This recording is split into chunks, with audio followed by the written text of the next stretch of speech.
У Черного моря чинара стоит молодая, с ней шепчется ветер, зеленые ветви лаская. На ветвях зеленых качаются райские птицы, поют они песни про славу морской царь-девицы. И странник прижался у корня чинары высокой, приюта на время он просит с тоскою глубокой. И так говорит он: «Я бедный листочек дубовый, до срока созрел я и вырос в отчизне суровой. Один и без цели по свету ношуся давно я, засох я без тени, увял я без сна и покоя. Прими же, пришельцы, меж листьев своих изумрудных, немало я знаю рассказов мудреных и чудных». Человек – это дерево. У него есть корни, у него есть ствол, у него есть ветви. Чем дольше он живет в своей земле, тем глубже он пускает корни. Что такое иммиграция? Это когда вырываются корни дерева и переносятся на другую почву.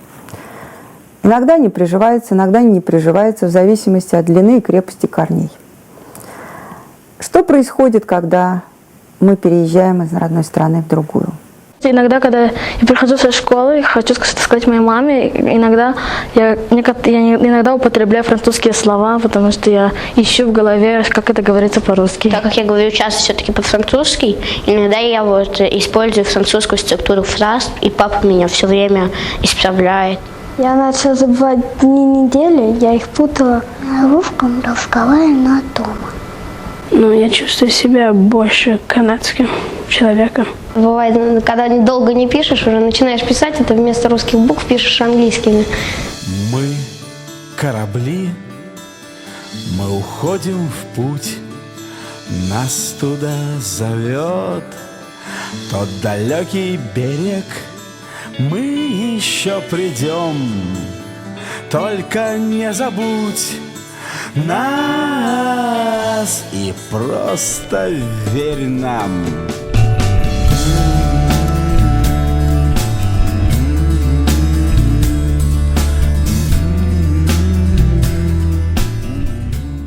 Когда мы сюда приехали, моему старшему сыну было 7 лет, а моей младшей дочери было всего 1,5 года.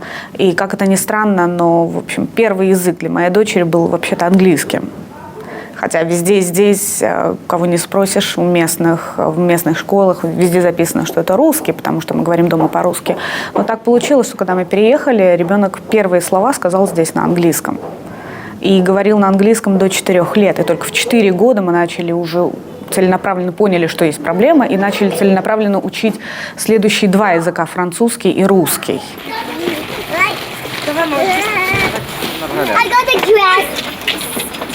Русская школа, русский язык.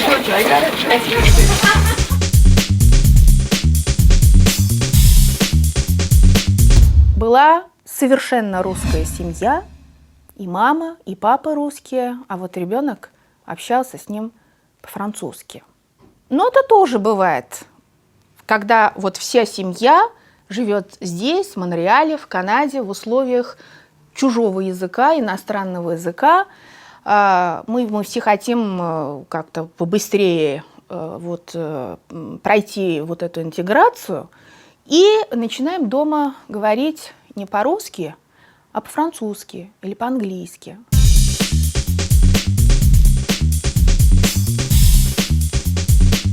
Родители, которые переходят на корявый английский или французский, лишая детей, не знаю, последнего источника русского языка, конечно, совершают очень большую ошибку. Потому что в итоге такому ребенку бесконечно сложнее освоить, собственно, иностранный язык. И преподаватели, которые работают с ними, в общем-то, это чувствуют, вот это вот какую-то безосновность, да, то есть вот это вот. И я так полагаю, что это не только для изучения языка, но это, конечно, очень плохо просто даже для психики ребенка.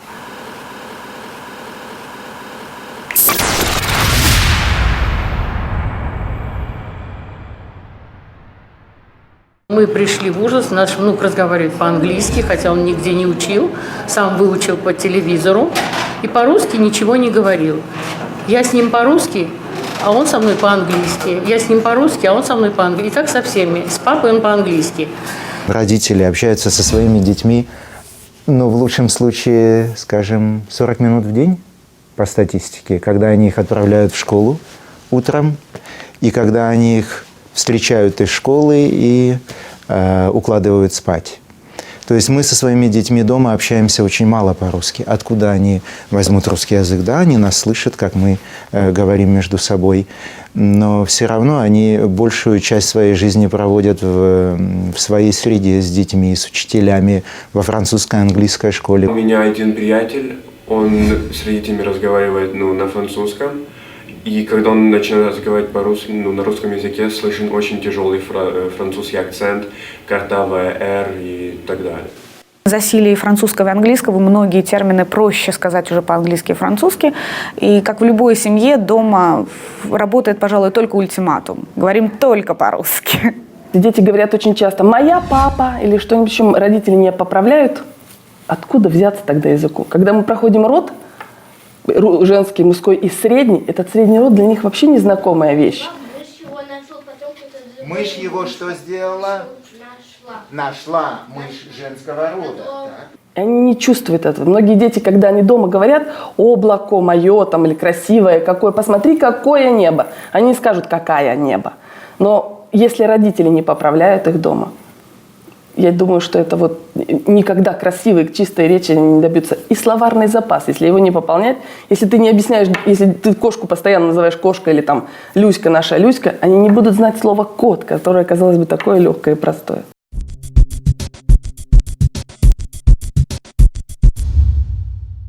Если они говорят по-русски, они вставляют французские, английские слова, им так легче высказаться. Они подбирают, они переводят фразы с французского языка на русский. Поэтому в французских школах запрещают говорить по-русски или на любом другом языке, для того, чтобы новоприбывшие дети начали думать хотя бы немножко по-французски, для того, чтобы у них создавались не ассоциации перевода на другой язык какого-то слова, а прямая ассоциация с предметом. У меня есть друзья, которые приехали сюда, когда мне было 3 года, девочки, не только девочки, мальчики есть, и они сейчас знают язык достаточно хуже, чем иммигранты, которые только что прибыли. Они говорят с трудом, они читают книги, практически не читают.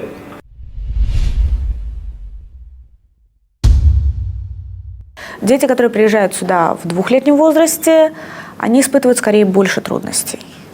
Они знают лучше французский и английский язык, и русский дается им с гораздо большим трудом, чем всем остальным, чем ребятам, которые приезжают сюда в возрасте постарше.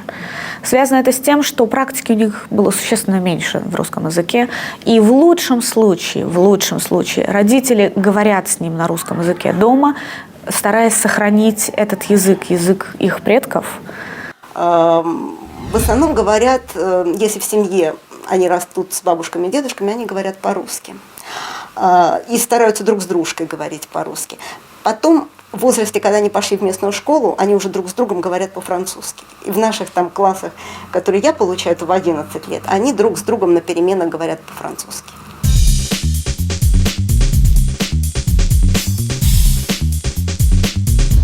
Как только кончается урок, часть детей переходит на иностранный язык. Ребенок, живущий вне языковой среды, язык теряет. Что делает школа? Школа, во-первых, сохраняет, вот он принес некоторый язык, вот она сохраняет этот язык, вот некое его ядро. Кроме того, она, безусловно, чрезвычайно расширяет и укрепляет пассивный язык. Но как только ребенок покидает нашу школу, для того, чтобы говорить на том уровне, на котором он говорил во время общения с нами, ему надо прилагать некоторые усилия.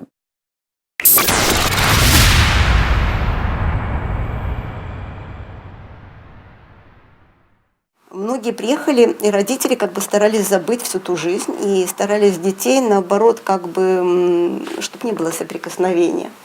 У некоторых доходило до крайности, некоторые говорили, что чтобы лучше войти в эту жизнь, нельзя учить их русскому языку. Я, в общем-то, сталкиваюсь со многими людьми, которые говорят, зачем моему ребенку нужен русский язык, если он родился в Квебеке, он должен быть квебекуа. Но практика показывает обратное, что все равно любой народ не будет тебя уважать и ценить, если ты сам не уважаешь свои корни и свою культуру. Люди, которые не разговаривают на русском языке дома, то у них получается вокруг только английский и французский. А если русский не используют, так его очень легко можно потерять, а если не потерять, так искалечить. Но это, думаю, грозит потерей чего-то такого родного с родины, чего-то, что помнили бы твои внуки, даже если они родились в Канаде. Это такая именно потеря русского языка, но я считаю, это плохая вещь, потому что это язык предков, и его, пусть даже живя в Канаде, его надо знать. Когда родился в русскоязычной стране и забыть свой язык. Прожил там 10 лет, отучился там 3 класса, и забыть свой родной язык – это стыдно, это не должно так быть. Даже между собой мы говорим по-русски, и я не уверен далеко, что мы освоили настолько английский и французский язык, даже дети, чтобы передать все те мелкие какие-то нюансы, которые мы можем передать на родном языке. Хочется видеть все-таки немножко человека, который соответствует ему. Если он сам говорит и сам хочет донести до своего ребенка часть себя, часть своей культуры, часть своего прошлого и своей страны, он, конечно, хочет, чтобы ребенок знал это. Иначе получится, что он живет в одном помещении с иностранцем. Бывает так, что родители удерживают, стараются использовать все способы давления, чтобы ребенок не интегрировался в среду. Вроде бы они сами его сюда привезли, вроде бы они приняли это решение совершенно сознательно, но для них, для их семьи, для их семейной идентичности превращение ребенка в канадца становится угрозой. И родители часто препятствуют этому процессу. Il faudra que les parents comprennent qu'ils ne seront plus totalement russes, ils ne seront pas totalement non plus, je pense, québécois. Ils seront un amalgame et je pense qu'il sortira beaucoup de choses intéressantes de ça. Дети изучают здесь русский язык, потому что это их родной язык, во-первых. Во-вторых, это язык, на котором говорят в их семьях. Это огромное богатство, которыми будут обладать наши дети, и им это, безусловно, пригодится в жизни. Русский язык, конечно, является, может быть, самой большой ценностью, которую русский человек может вынести из России. Я считаю, что поддерживать русскую культуру, русскую речь и знать русский язык – это большой плюс для любого человека, для любого ребенка, который приехал в маленьком возрасте в любую страну. Наш язык, даже если мы не живем в России, что надо, я считаю, что надо сохранить, потому что это не то, что традиция, но это как нужно, не знаю, в памяти нашей семьи, которая там жила. Знать историю своей страны, географию своей страны, корни свои, язык, культуру, обычаи – это очень здорово. А русская культура, русская история очень богатая. И ребенок, который знает, я считаю, историю России, он будет знать потом и историю Канады. Ведь наш английский – это не родной язык. И общаться со своим ребенком, конечно, лучше на родном языке. Поэтому и родители приводят своих детей. Вот поэтому и мы и занимаемся. Потому что никто не хочет забыть свои корни. Вы понимаете? Корни – это корни. Язык – это язык. Язык – это то, что связывает нас. В этот теплый дом только не забудь и просто верь нам.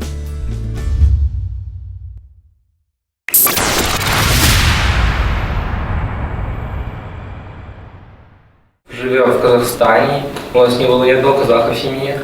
То есть это было 6 разных кровей. Я жил в Казахстане, на казахском не говорил, и теперь живу в Канаде. Определить, где я, и какая моя национальность, очень трудно, я сам не могу. Наверное, больше себя ощущаю, наверное, русским все-таки. Была у меня девочка здесь, да, в позапрошлом, по-моему, году на курсе, которая очень серьезно переживала свою непохожесть на остальных детей здешних. То есть у нее, например, не было никаких проблем языкового свойства. То есть она фактически по-русски она говорила хуже, чем по-французски. Но, тем не менее, ее, с одной стороны, ее как-то вот напрягала именно непохожесть на здешних детей, и она не понимала, откуда она эта непохожесть, почему она себя как бы она чувствует себя по-другому. И в то же время вот это вот ощущение того, что она не такие, как бы здешние дети, да, в то же время она как бы из-за потери среды, она не знает, как бы, какая она, по большому счету, да, создавала безусловное напряжение, и попытка разобраться в этом, это, в общем-то, попытка, которая диктовалась необходимостью снятия такого рода конфликта.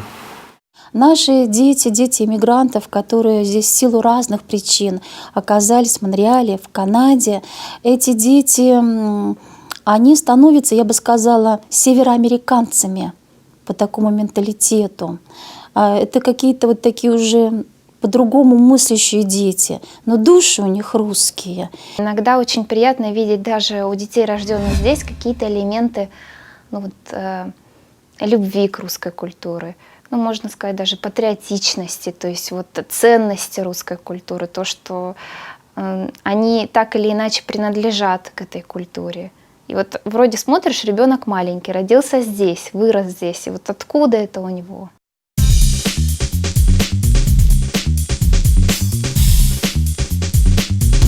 Ее папа француз, она, значит, живет в Канаде, но тем не менее, если ее спросить, какая у нее национальность, она скажет гордо, что она русская. Я считаю себя русским, да, русским, в основном. То есть, если, даже такой банальный пример, играют в хоккей или Россия и Канада, я болею за Россию, не за Канаду. Потому что я приехала в Канаду и живу 7 лет, или потому что я гражданство получила, что я стала канадкой. У меня гражданство первое русское. У меня нету даже канадского сейчас. И даже если бы было, я все равно бы считала себя русской. Рубим канат, и нет пути назад. И теперь для нас все открыты двери. Мы еще придем в этот теплый дом.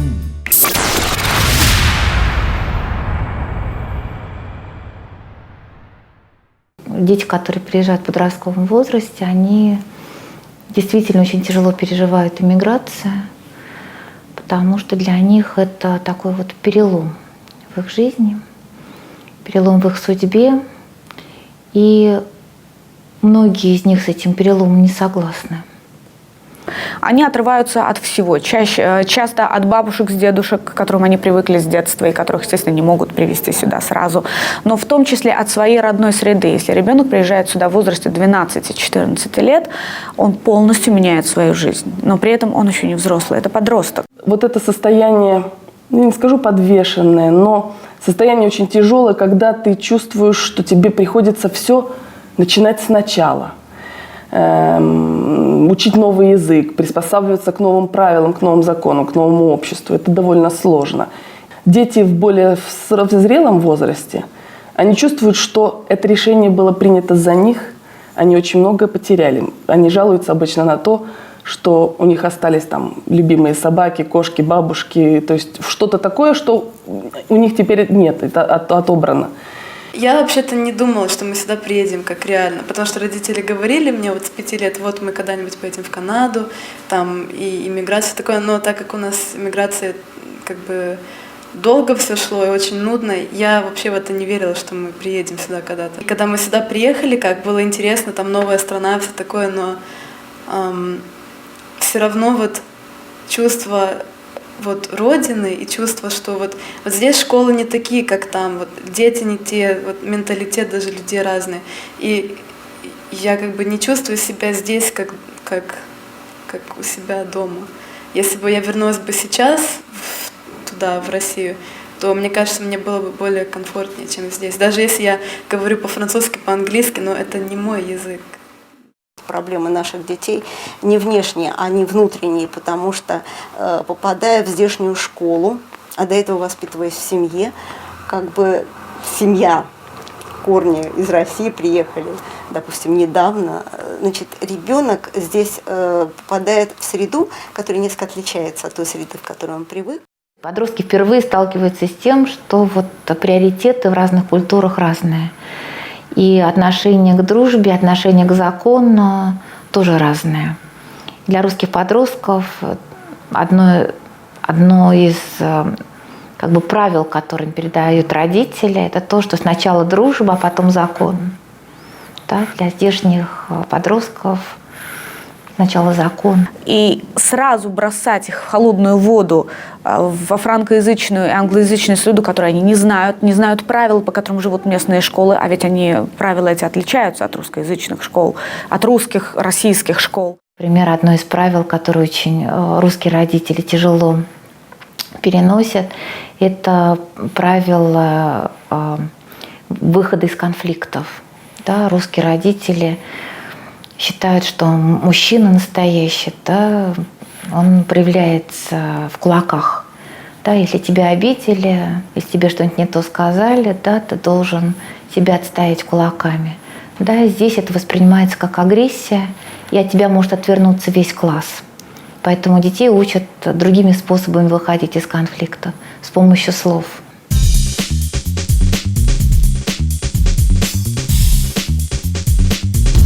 Есть разница, наверное, во многом есть разница в воспитании, в дисциплине.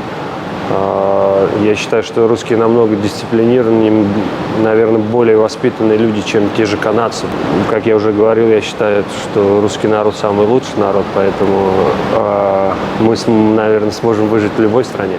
Необходимо какое-то время, чтобы себя найти. Если они себя не находят, конечно, этот ребенок может стать в какой-то степени изгоем. Вот. Для таких детей нужны места, где они могут пообщаться с другими детьми, может быть, даже на русском языке, не обязательно на французском.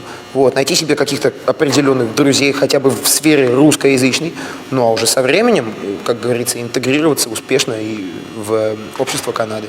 Общение нужно здесь. Не просто ты сдаешь знания, не просто ты там что-то такое объясняешь.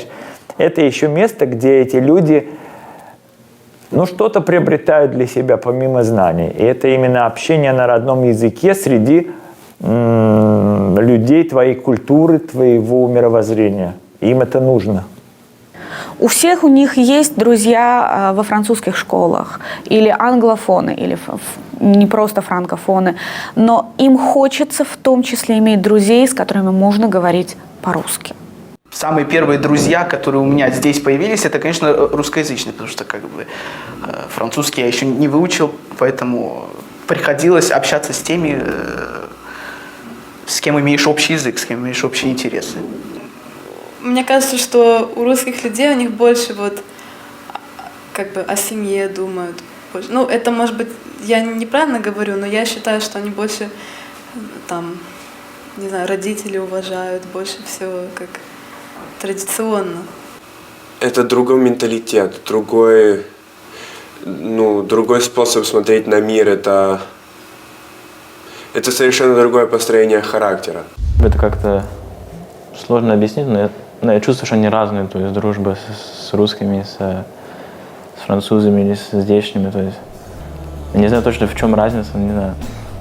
Мне кажется, русские, они более тоже открыты, то есть у меня больше тепла, может. Мы пройдем сквозь льды, чтоб поверил ты в тот чудесный дом, самый дальний берег. Приплывем назад на парусах мечты. Только не забудь, верь нам.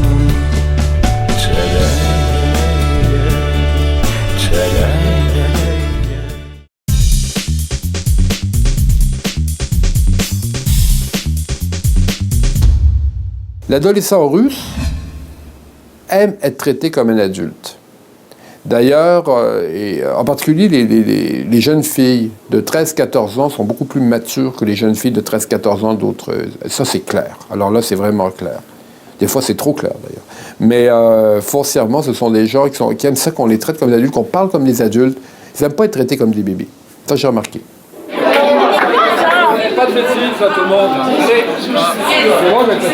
Je pense que c'est leur volonté de s'intégrer. Ils veulent s'intégrer et ils sont fiers de parler français.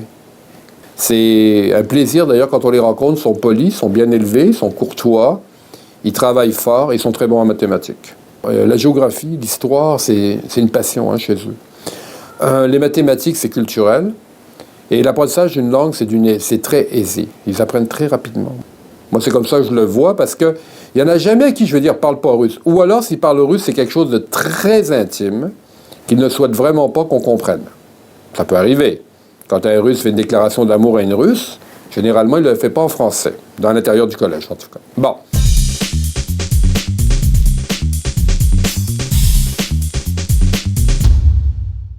Et il y a aussi les parents. Les parents, c'est important.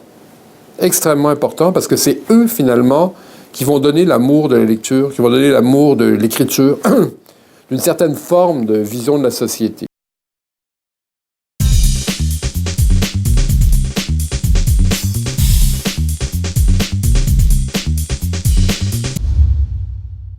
Мы сюда приехали с одним ребенком, ему было 9 лет. Потом у нас еще здесь 2 ребенка родилось. Вот. Все они уже настоящие канадцы, квебекуа. Старший, например, которому сейчас 8, говорит, что его родина Канада, потому что он здесь родился, но он русский, потому что его родители русские. И говорит он по-русски. Ну, поскольку мы-то говорим по-русски, и, например, мне хотелось бы говорить со своими детьми по-русски, а не по-французски или по-английски. Да, потому что так можно больше объяснить им. И это проще, в конце концов, проще для нас. Иногда у него проскакивают французские словечки. Потому что русский забывает. Да, ну, потому что он их использует, иногда аналога не находится. Ну, мы находим ему аналог, то есть мы его как бы ему помогаем. У нас старший сын, он учился в школе во французской, пошел в колледж в английский, соответственно, у него друзья говорят по-французски, друзья говорят по-английски. Учился он здесь в русской школе, и с этими друзьями он говорит не всегда по-русски. Он с ними и так говорит, и по-французски, и по-английски. В зависимости от ситуации, в зависимости, наверное. Видимо, настает в жизни у человека какой-то момент. Вот, например, мы думали, что нашему среднему сыну Паше, которому 8 лет, ему эта русскость не очень интересна. А тут он меня приятно удивил. Он пришел из школы как-то так вот, в лирическом настроении сказал: «Мам, я говорю всем, что я русский». Мы корабли, мы уходим в путь, нас туда зовет тот далекий берег. Мы еще придем, только не забудь нас и просто верь нам.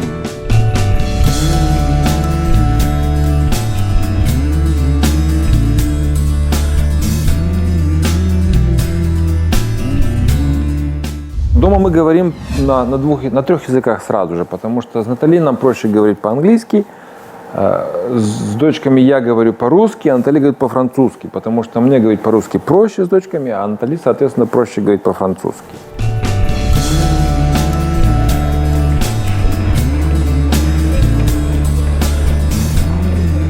Дети у нас пока 2,5-язычные. Английский они понимают, но пока еще не говорят. Но я думаю, что это вопрос времени. Необходимость изучения русского языка определяется мной, потому что я хочу, чтобы мои дети говорили на русском языке, потому что это для меня важно, и все.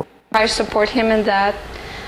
When they were small, they sometimes wanted to go around the problem, like, Mom, please tell Dad this, and I always tell them, no, I don't report message for you. If you want to speak with your dad, you go to speak to him directly and you find a way.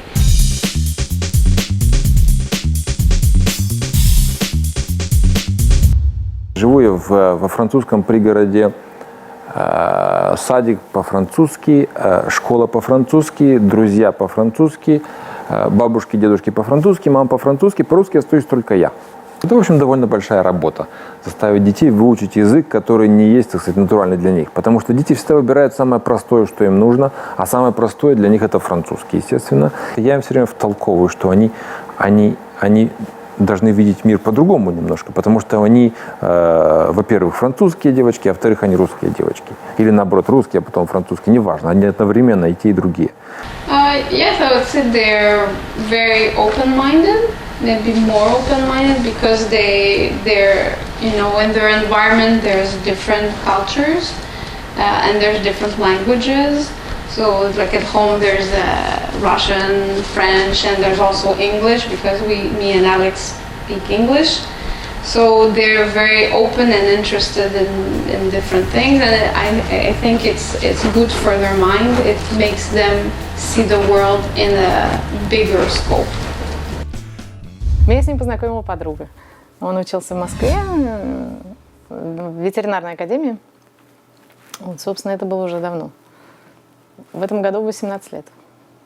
Жаклин родилась в Москве, как обычный российский ребенок. Она пошла в школу там. И до 3 класса она училась в обычной московской школе. Вот. И говорила она только по-русски, на других языках она не говорила. Было очень смешно, когда Реми сказал, когда мы сюда приехали, я думала, ну, наконец-то они сейчас будут говорить по-французски между собой. Он сказал, в моем доме никакого французского. Думаю по-русски в основном, потому что последние 15 лет я жил в России,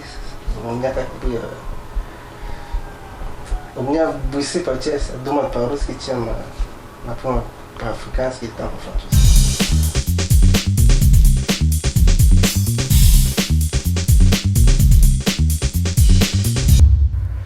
Поэтому, когда мы сюда приехали, все удивлялись. Говорили, ой, как ты хорошо говоришь по-русски. Она говорит, это единственный язык, на котором я разговариваю. У меня, скорее всего, больше друзей, которые говорят по-русски. Они, скорее всего, это знают, это тоже читали или смотрели. И получается так, что мне с ними как-то больше интереснее, чем с друзьями из французской школы. Во многих семьях в русских, здесь я знаю, есть дети, которые с акцентом говорят по-русски. А когда Жаклин начинает говорить по-русски, все очень удивляются. Считает читать по-русски. Вот сейчас все девочки у нее читают Twilight, кто на французском, кто на английском. «Сумерки», да? А она читает по-русски. Русские сериалы, русские фильмы. На самом деле, ей, конечно, хочется, наверное, чувствовать себя канадкой, но, тем не менее, я считаю, что ее большая часть – это русская. У нее русская душа.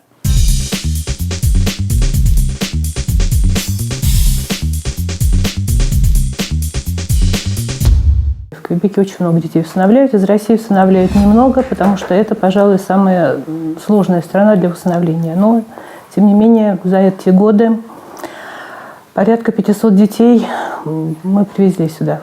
Семьи не говорят по-русски, естественно, а дети достаточно малы, чтобы самим как-то пытаться сохранять язык. В общем-то, понимаете, что сложно в семье, где папа, мама канадец, бабушки, дедушки, тети, дяди, и одному числить себя все время русским, это немножко для детей сложно, поэтому Но есть семьи, где родители старались сохранить детям язык, и, например, у нас каждый год проходят встречи с детьми, и каждый год к нашему большому удовольствию приходят девочки, которые были усыновлены уже 15 лет назад, они до сих пор говорят по-русски. Они приехали достаточно большие. И единственное, что еще мы заметили, что дети, когда взрослеют, они начинают искать свои корни, им хочется узнать, откуда они. И поскольку родители это не скрывают, дети знают, что они русские, они сами начинают как-то пытаться найти себе каких-то товарищей русских. Сложно именно найти себе людей по душе. Вот это самая большая проблема. То есть почувствовать себя в этом месте как дома.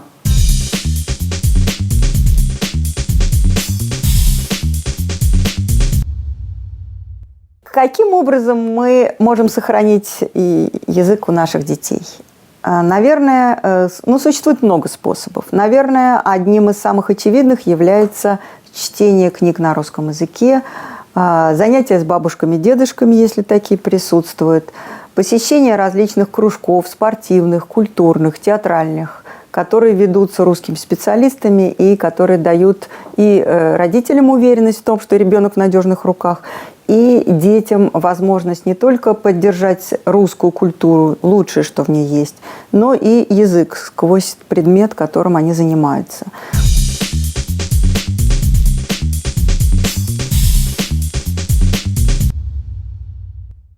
Безусловно, очень важная вещь – это дружба. Понятие дружбы российское сильно отличается от понятия дружбы в Северной Америке. В Северной Америке достаточно поверхностный, поэтому, когда русские ребята встречают своих сверстников и выросших в той же традиции, и у них завязывается наша знакомая нам дружба, их это чрезвычайно мотивирует к общению на родном языке. Безусловно, колоссальную роль в поддержании языка играет русская субботняя школа, которой массу предметов ведется на языке, где концентрируется внимание прежде всего на сохранении и развитии этого русского языка. И, возвращаясь к главному, семья, как ядро.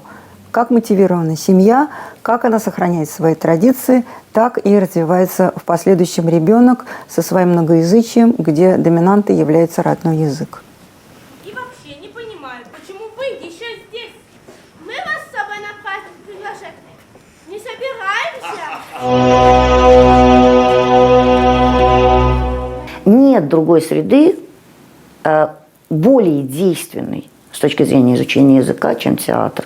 Вот существует такое понятие драма-герменевтика.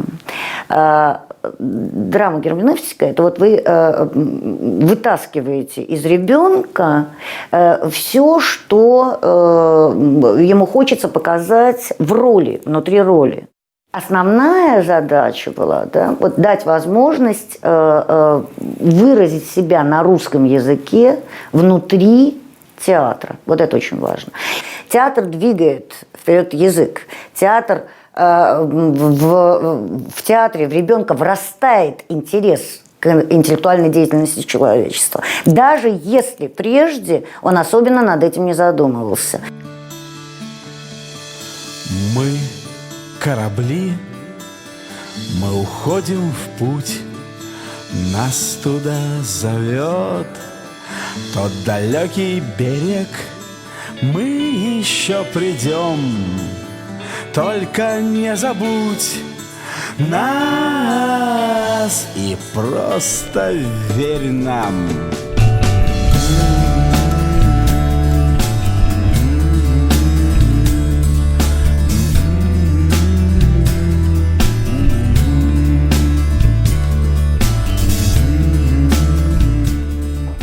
Бабушки, дедушки мои выехали из России.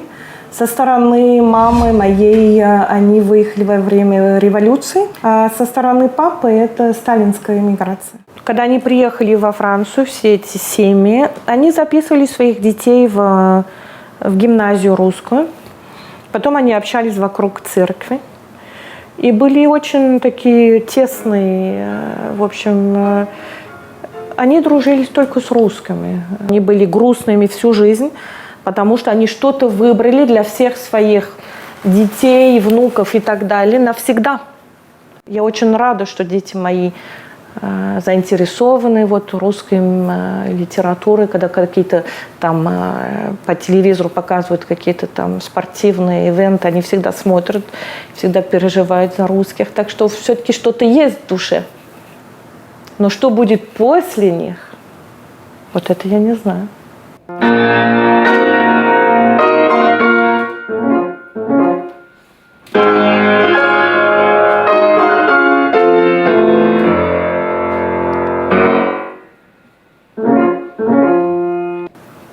Я знаю, что я в их возрасте знала уже, что я хочу что-то передать.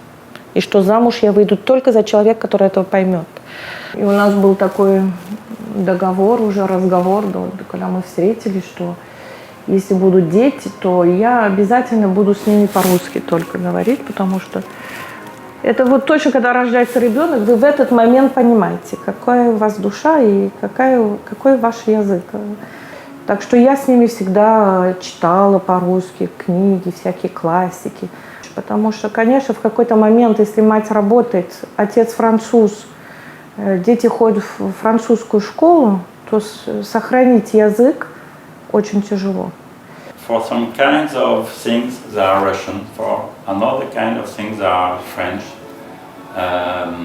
For some things also they are becoming North American, but basically they are more French and Russian, of course.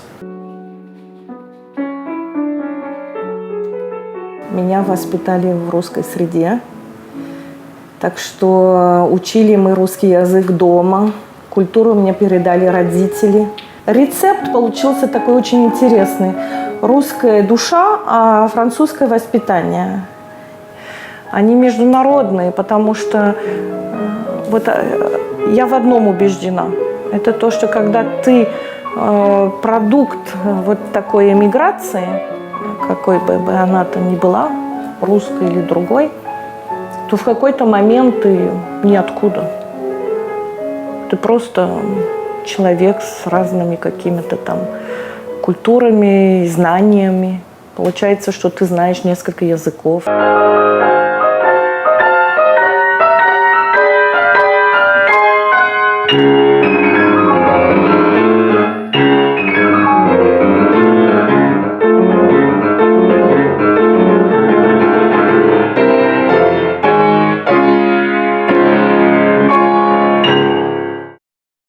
Так, в общем, эмигрировали мы с семьей, моя семья, в смысле, мои родители.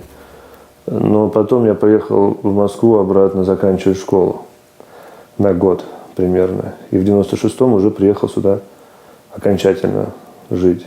Но тогда я еще думал, что это будет временно.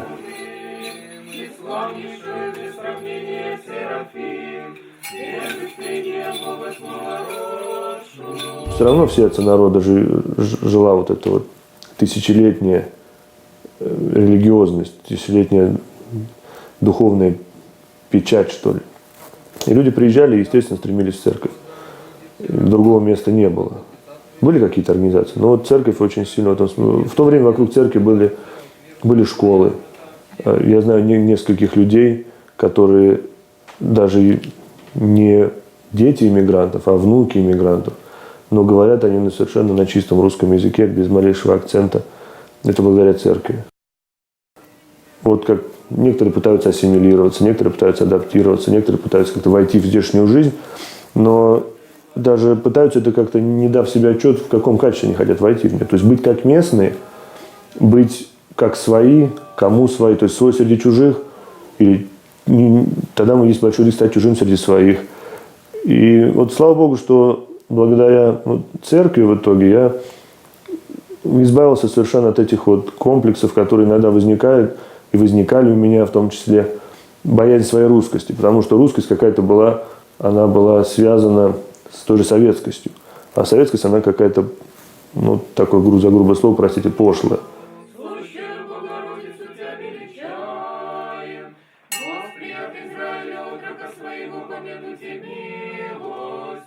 При правильном расположении сердца человеческого в любой ситуации, в любой обстановке человек придет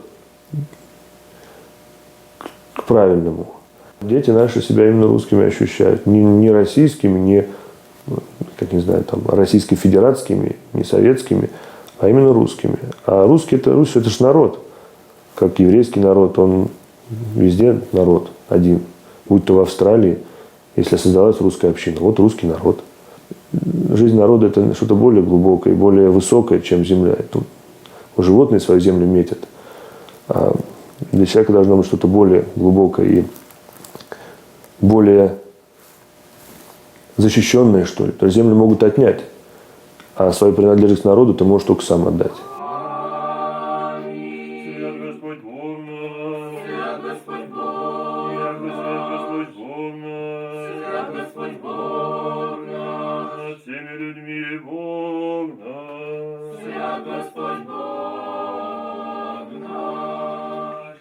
Я бы хотел сказать, что здесь люди теряют свою русскость, многие дети особенно, если нет вот этого влияния положительного со стороны церкви, со стороны семьи.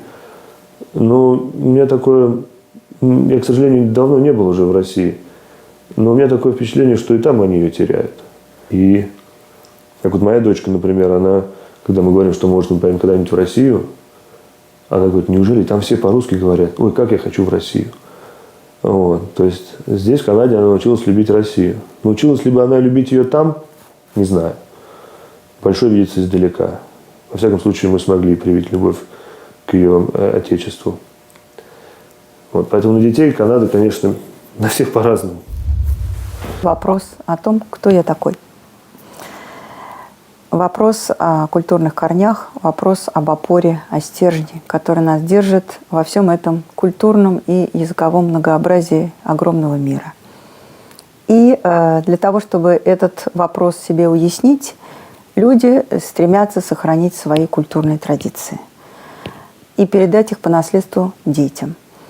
Какие я вижу основные культурные традиции, сохраняющиеся среди русскоязычных людей Монреаля и Канады? Это прежде всего православные праздники, православная религиозная традиция, которая очень сильна в русской культуре.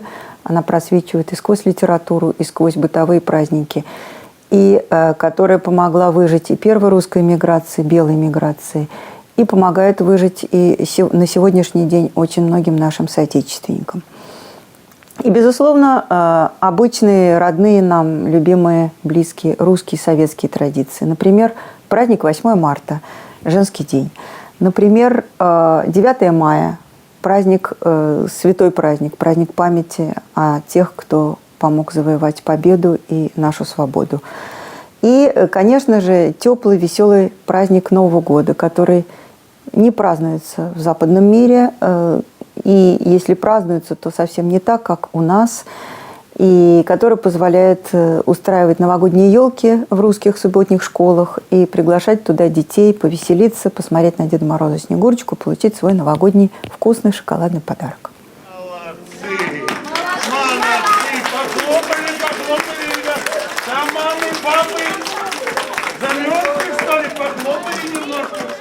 Новый год — это как, более-менее семейный праздник.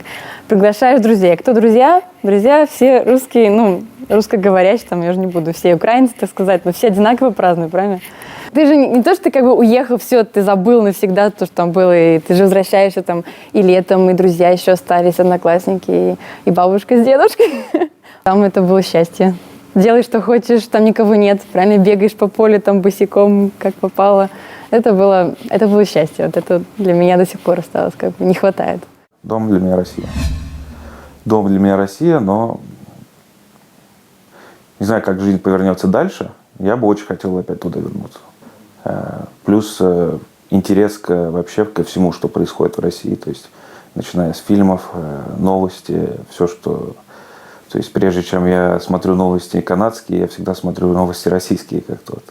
Хочется поехать, не знаю, жить ли, это уже другой вопрос. Но чтобы можно было так вот ездить туда-сюда, это, конечно, хочется. И хочется, как-то там, чего-то там постараться тоже сделать. То есть, есть такое желание.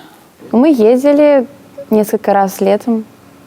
Сейчас уже нет, потому что работаю каждое лето, поэтому не получается. Но хотелось бы еще раз ездить.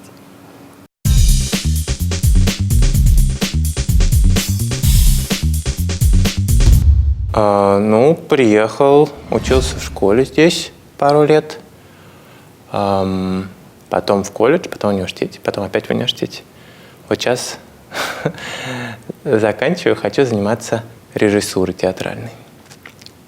Зависит прежде всего от количества лет, наверное, которые человек прожил в Канаде. Если вот там 10-15, то уже во многом это становится местный человек, будь то девушка или юноша. Меняется восприятие,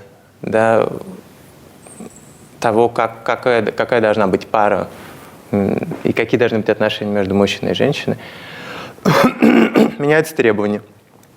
Они всегда держат тебя на дистанции.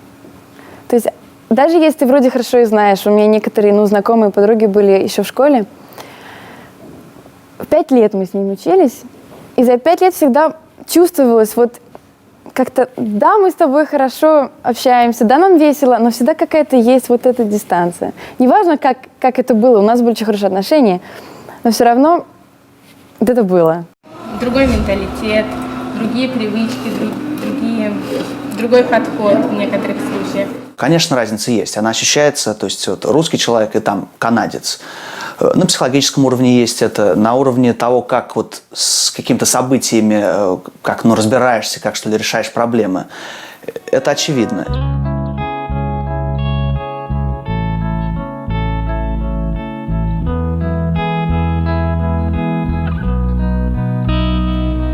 Не слышно слышно шуму городского над Невской башней тишина, и больше нет городового. Гуляли ребята без вина. Родители у меня оба русские, да, и мы из театральной семьи. Да, то есть у нас всегда важно было вот культура, вот это все. То есть дома мы всегда говорили по-русски, мы как бы не переходили ни на какие иностранные языки, это немножко странно казалось. Культура мне ближе русская, просто все равно, как личность сформировала меня русская культура, и это моя культура. И она все равно продолжает мной оперировать и очень сильно мне помогать в моей жизни, как бы, как и в креативной, в такой, да, в культурной, как и вообще повседневной. Наверное, язык — это прежде всего способ самовыражения, за которым стоит целая культура и целая референтная группа. То есть понятия, которые могут существовать только в одном языке. Не знаю, рассказывать друг другу анекдоты лучше, конечно, с русскоязычным другом. Потому как бы, мы оба много их знаем. И, не знаю, про ежика знаем только мы. Есть местные знакомые и русские друзья. Очень большая разница. Взгляд на мир, просто общее поведение.